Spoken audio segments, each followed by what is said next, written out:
नमस्कार मेरे हरियाणा वासी भाई बहनों। आज हम लोग हरियाणा आज में चर्चा करेंगे। जैसा हमको मालूम है कि कोरोना की लड़ाई ये तो लगातार जारी है। आज अगर ताज़ा आंकड़ों की मैं बात करूं तो हरियाणा में इस समय कुल 653 लोग कोरोना से प्रभावित हो चुके हैं, अर्थात पॉजिटिव टेस्ट केस आए हैं, जिसमें से 280 लोग रिकवर हो गए हैं। 365 लोग अभी भी अस्पताल में अपना इलाज करा रहे हैं। ये आंकड़ा हमें अपने आप में बहुत बड़ा लगता है, लेकिन फिर भी संतोष की बात यह है कि हरियाणा के सब तरफ, चाहे दिल्ली हो, राजस्थान हो, पंजाब हो, उत्तर प्रदेश हो, यहाँ स्थिति काफ़ी खराब है। चंडीगढ़ में भी एक ज़िले के बराबर क्षेत्र होने के बाद 125 संख्या से ऊपर हो गई है। हमको इन सब प्रदेशों से सावधान रहना है। हमने इसके लिए अपने जितने बॉर्डर्स हैं उन सबको सख्त किया है, सील किया है। बहुत आवश्यक व्यक्तियों को ही आने जाने के पास दिए जाते हैं। ये लड़ाई हमारी निरंतर कोरोना के विरुद्ध जारी है।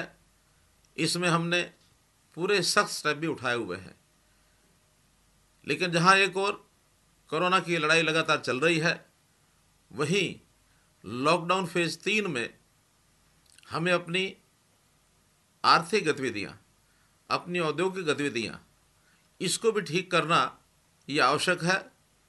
गृह मंत्रालय की सूचनाओं के हिसाब से हम उसमें कुछ ढील दे रहे हैं। वो ढील रेड जोन में थोड़ा कम है, ऑरेंज और ग्रीन जोन में ढील कुछ ज़्यादा दी गई है। उस ढील के आधार पर बहुत से उद्योग शुरू हो चुके हैं और उन उद्योगों में अब काम शुरू हो गया है। अब ये बात हम धीरे धीरे आगे बढ़ रहे हैं और परिस्थितियाँ ऐसी हैं कि हमको बहुत सावधानीपूर्वक चलना पड़ रहा है। जैसा मैंने पहले भी कहा था कि कभी कभी ट्रैफिक में चलते हुए हम जब देखते हैं कि रेड लाइट आई है तो हम थोड़ा रुकते हैं और रुक करके देख करके आगे बढ़ते हैं। तो जैसा ग्रीन लाइट होने पर आगे बढ़ते हैं, लिखा होता है रुको, देखो और आगे बढ़ो, उसी प्रकार से हम इस सिद्धांत को लेकर के आगे बढ़ रहे हैं। सावधानी पूरी रखनी है। सावधानी हटी दुर्घटना घटी। तो हम सावधानी नहीं हटाएंगे, बल्कि अपने सब काम ठीक से आगे बढ़ाते हुए अपनी आर्थिक गतिविधियों को चलाएंगे। सबसे पहले इसके अंदर हमने एमएसएमई, जो अपना उद्योग है, उसकी ओर ध्यान दिया है। आज भी हरियाणा प्रदेश के 100 से ऊपर प्रतिनिधि, जो ऐसी संस्थाओं के, एसोसिएशंस के पदाधिकारी थे, उनसे हमने बातचीत की और जो कठिनाइयाँ एमएसएमई की सामने आई उनको दूर करने का भी हमने आश्वासन दिया। कुछ चीज़ें हाथों हाथ ठीक की हैं। आखिर हमारा एमएसएमई उद्योग ऐसा है जो हमारी आर्थिक गतिविधियों का एकदम आधार है। अगर मैं इसको कहूँ कि एमएसएमई, भले इसको कहा जाता है कि ये मध्यम, सूक्ष्म और छोटे जो हमारे उद्योग हैं उसका नाम है, जिसको MSME, medium, small and micro enterprise, ये एमएसएमई कहा जाता है। लेकिन इस एमएसएमई को मैं यदि ये कहूँ कि हमारा main structure for mobile economy, ये इस प्रकार की संज्ञा देना मुझे उचित लगता है। तो एमएसएमई को हर दृष्टि से आगे बढ़ाने का काम हम कर रहे हैं। इसके अंदर बहुत से हमारे मजदूर भाई वो भी काम में लगे हैं। हमें पिछले दिनों में जैसा जानकारी है कि हरियाणा से बहुत से मजदूरों का पलायन होना शुरू हुआ। जब से एमएसएमई को शुरू करने की हमने बात कही, तब से ये संख्या कम होने लगी और हमारा उद्योग शुरू होने लगा। लोगों ने प्लान करने की जो बात थी उसको कम करना शुरू किया है और अब इस समय श्रमिक और हमारा एमएसएमई का उद्योगपति ये मिल करके काम को आगे बढ़ा रहे हैं। अब इस समय तक लगभग 13 लाख कर्मचारी ये अपने काम में लग गए हैं। अभी 24 लाख कर्मचारी कुल हैं, आधे से अधिक हमने पार किया है। और मुझे विश्वास है कि हमारे जो ये मजदूर बंधु हैं ये इसके अंदर रुकेंगे और आगे बढ़ने से अपने अपने गांव में जाने का जो इनका एक मन बना था उसमें से वो रुक जाएंगे और जाएंगे नहीं। फिर भी जो बंधु अपने अपने घरों को जाना चाहेंगे उन सबको हम भेज करके उनको भेजने की व्यवस्था भी हम करेंगे। हमने इसके लिए रेलगाड़ी से भेजने का भी प्रबंध किया है, बसों से भेजने का प्रबंध किया है।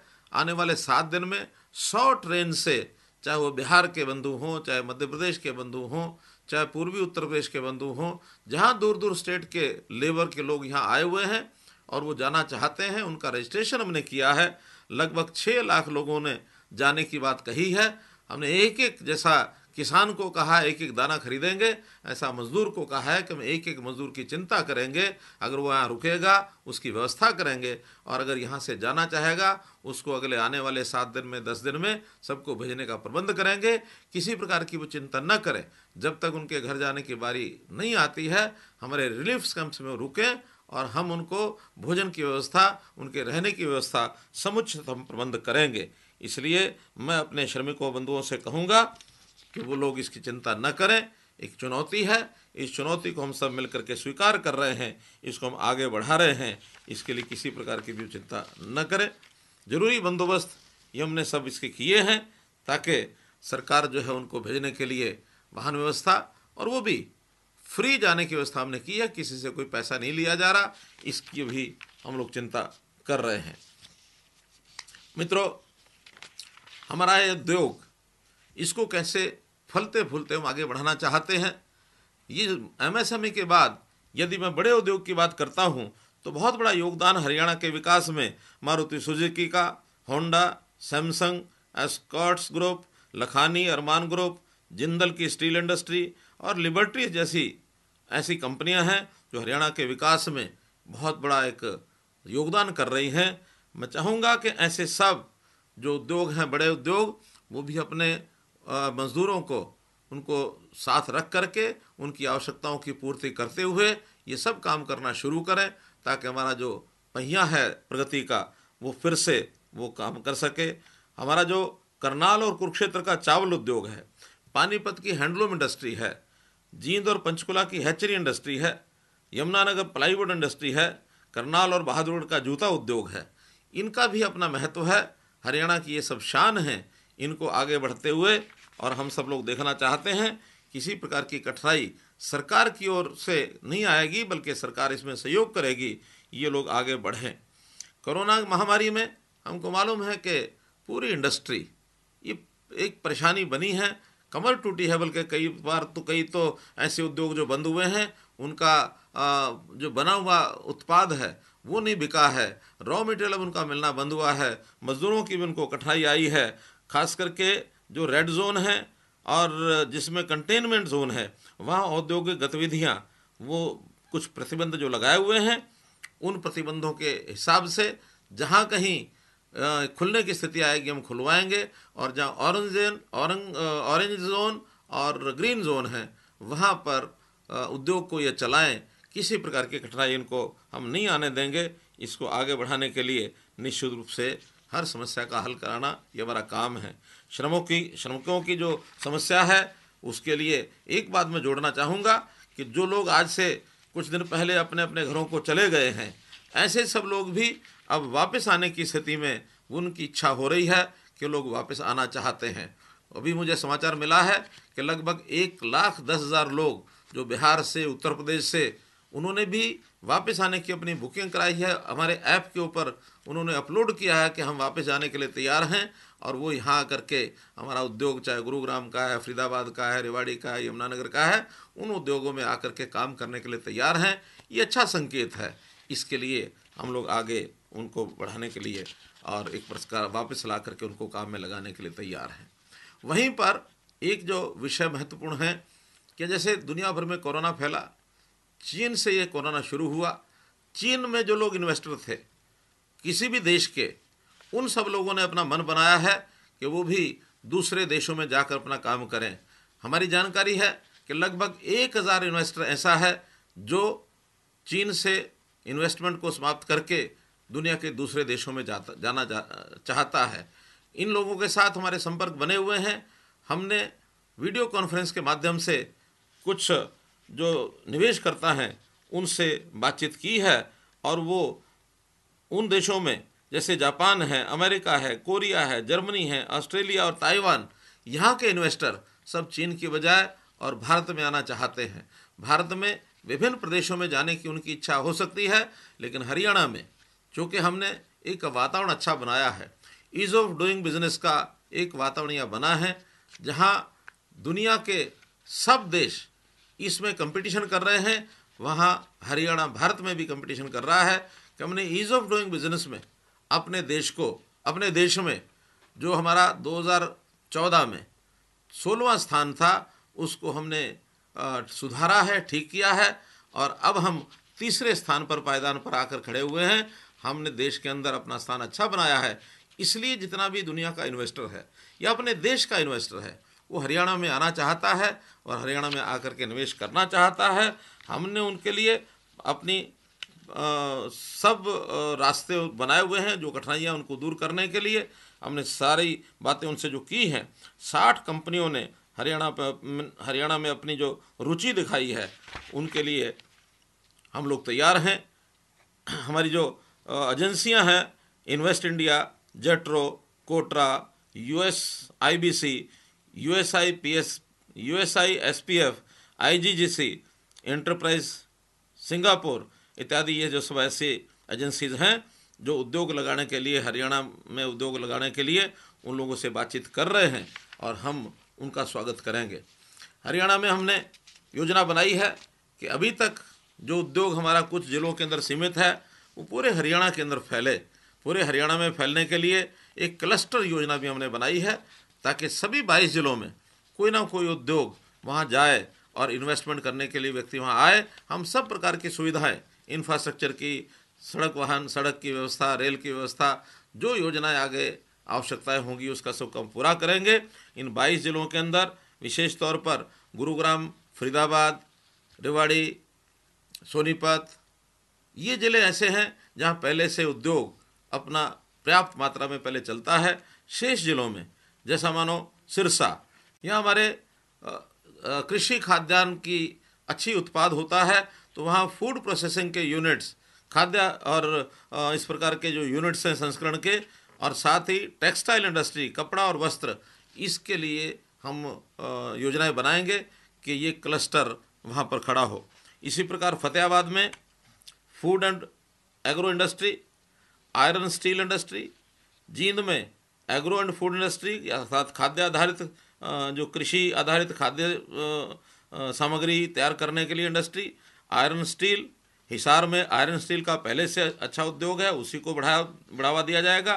भिवानी में खाद्य आधारित और टेक्सटाइल, क्योंकि भिवानी में टेक्सटाइल का पहले से उद्योग है, इसको और बढ़ावा दिया जाएगा।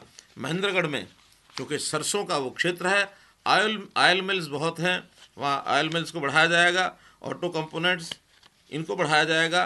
रेवाड़ी में ऑटो कंपोनेंट्स, टेक्सटाइल, इसको बढ़ावा दिया जाएगा। नूह में रसायन अर्थात फार्मास्यूटिकल और केमिकल्स, इस इंडस्ट्री को बढ़ावा दिया जाएगा। यमुनानगर पहले से प्लाईवुड हमारी फैक्ट्री और साथ में स्टील की फैक्ट्रियाँ ये भी उपलब्ध हैं, इसी को बढ़ावा दिया जाएगा। अम्बाला में वैज्ञानिक उपकरण, साइंटिफिक इंस्ट्रूमेंट्स, इसको बढ़ावा दिया जाएगा। पंचकुला ITS, इसको हम लोग आगे लेकर के चलने की स्थिति में हम आएंगे।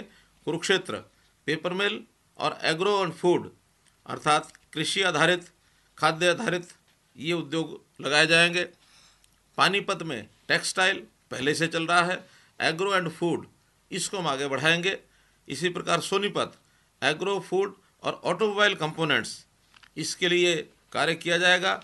झज्जर में फुटवियर, खास करके बहादुरगढ़ में इसको और विस्तार दिया जाएगा।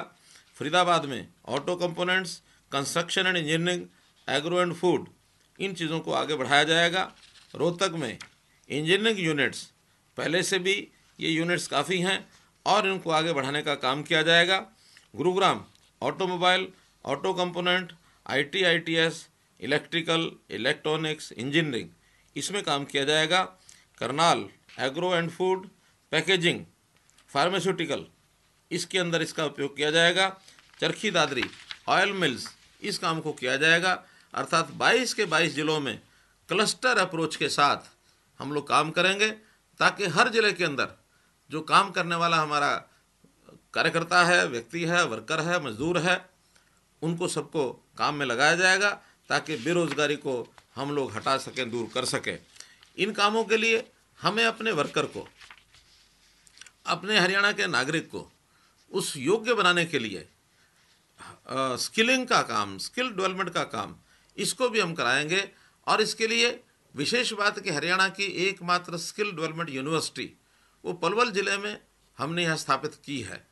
वहाँ हज़ारों लोगों को स्किलिंग का काम करा करके और विभिन्न प्रकार के उद्योगों में उनको काम मिले, जॉब मिले, इस काम प्रयत्न करेंगे।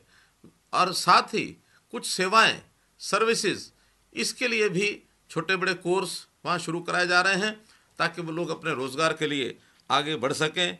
इनको भी इसमें काम दिलाया जाएगा। हमने इन सारे कामों को शुरू करने के लिए बहुत सी रियायतें भी उद्योग को दी हैं। इसका भी कुछ वर्णन मैं करना चाहूँगा कि ये रियायतें पावर डिपार्टमेंट अर्थात बिजली की रियायतें, जिसके अंदर उद्योग को अभी कोरोना के कारण से, कुछ मंदी के कारण से उनका उद्योग बंद रहा है, तो उनकी मांग भी है, हमने इसकी घोषणा की है कि उद्योग के जो फिक्स्ड चार्जेस हैं, जो उनके लिए स्थायी जो खर्च है, उसको कम करने के लिए ऐसे उद्योग जिनके बिल मार्च, अप्रैल और इसमें अब एक महीना आज से और जोड़ा जा रहा है, वो मई, तो अब मार्च, अप्रैल और मई तीनों महीने में जिनका जनवरी और फरवरी के एवरेज बिल से आधा बिल आया है, आधे से कम आया है, ऐसे लोगों को जो इनका फिक्स चार्ज है उसमें 25% की एक वर्ष का छूट दी जाती है, और बाकी 75% का जो खर्च है जुलाई से लेकर दिसंबर तक 6 बराबर किस्तों के अंदर इनसे लिया जाएगा, ताकि इनके ऊपर अभी इस समय ये वज़न न पड़े। इसका भी हम लोगों ने चिंता की है। साथ ही ऐसे सब उद्योग, इनको प्रति वर्कर के हिसाब से 20,000 रुपया उनकी सैलरी को अच्छे से भुगतान करने के लिए बैंक से लोन दिलवाने के लिए बात की गई है। इस लोन का कोई कोलेट्रल उनको नहीं देना है, कोई गारंटी नहीं देनी है। गारंटी की किसी प्रकार का कोई प्रावधान यदि आएगा, उसकी चिंता प्रदेश सरकार करेगी। तो इसलिए इनको आसानी से 20,000 रुपये प्रति वर्कर का लोन, और इसका 6 महीने तक का इंटरेस्ट, ब्याज, ये हरियाणा सरकार अपनी ओर से देगी, जो लगभग 250 करोड़ रुपया इसका खर्च आने वाला है। ये हमने ऐसे सब उद्योगों के लिए ये सब किया है।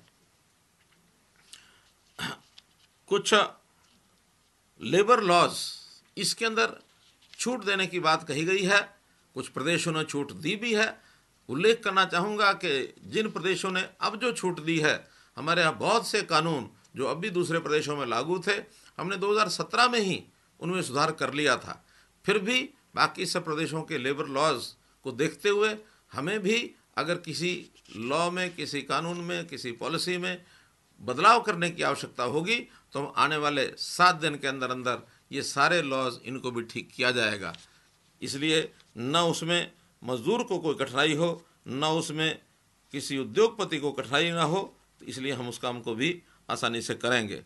बिजली विभाग ने ही निर्णय लिया है कि जो उनके 2 महीने का एक एसीडी डिपॉजिट होता है, उस डिपॉजिट का जो ब्याज है, इंटरेस्ट है, वो इंटरेस्ट उपभोक्ता को मिलना ही चाहिए। इसलिए इस महीने में उनका जो ब्याज है उसको बिलों के अंदर एडजस्ट कर दिया जाएगा, ताकि बिल भुगतान की जो उनकी कठिनाई है उसके अंदर उनको लाभ मिल सके। एग्रो इंडस्ट्रीज़ ऐसी जो 20 किलोवाट तक के जिनके कनेक्शन हैं, उनको अभी तक का जो चार्जेस हैं वो लगभग 7.5 रुपये, 8 रुपये के हिसाब से दिया जाता रहा है। अब उनके चार्जेस 1 अप्रैल से 4 रुपये 75 पैसे की दर से लागू किए जाएंगे। ये हमारी बजट के समय की घोषणा है। हमने उसको लागू करने के लिए निर्देश देने की, जो डायरेक्शन देने की बात कह दी है डिपार्टमेंट को, कि वो 4 रुपये 75 पैसे का चार्जेस यही 1 अप्रैल के बाद के बिलों में वो लागू करेंगे। इसी प्रकार HSIDC जिन्होंने औद्योगिक क्षेत्र के अंदर अपने प्लॉट लोगों को दिए हैं, आवंटित किए हुए हैं, इनके कुछ डिस्प्यूट्स, कुछ इनके विवाद जो चल रहे हैं, इसके लिए अलग से एक रिड्रेसल मैकेनिज्म बनाया जाएगा ताकि जल्दी से जल्दी वो विवाद निपटे और स्मूथली वो लोग अपने काम को वो कर सकें। एक मांग जो आज ही उठी है कि जो औद्योगिक इकाइयां हैं, क्योंकि अब मजदूरों को आना जाना, यातायात करना ये कठिनाई होगी, तो अपने स्थान पर उसी यानी उद्योग के परिसर में ही वो लोग रुकें, तो उनके लिए रहने के लिए क्वार्टर्स की व्यवस्था, इसकी अनुमति भी उनको दी जाएगी ताकि इन सीटू रह करके अपने उद्योग को ये लोग चला सकें।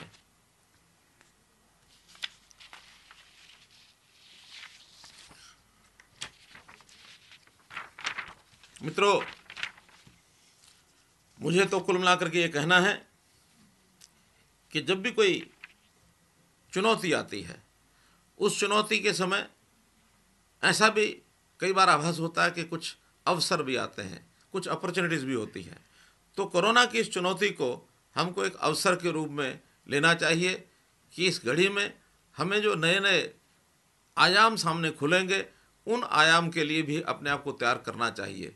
उदाहरण के लिए जैसे अभी जो सामूहिक यातायात की व्यवस्था है, पब्लिक सेक्टर की जो व्हीकल्स हैं जो हम ट्रैवल करते हैं, तो पब्लिक ट्रांसपोर्ट उसकी बजाय अब लोग, क्योंकि सोशल डिस्टेंसिंग बना कर रखना है, तो 2 व्हीलर्स या छोटी गाड़ियाँ इस पर चलना पसंद करेंगे, क्योंकि हमारा लाइफस्टाइल चेंज हो जाएगा।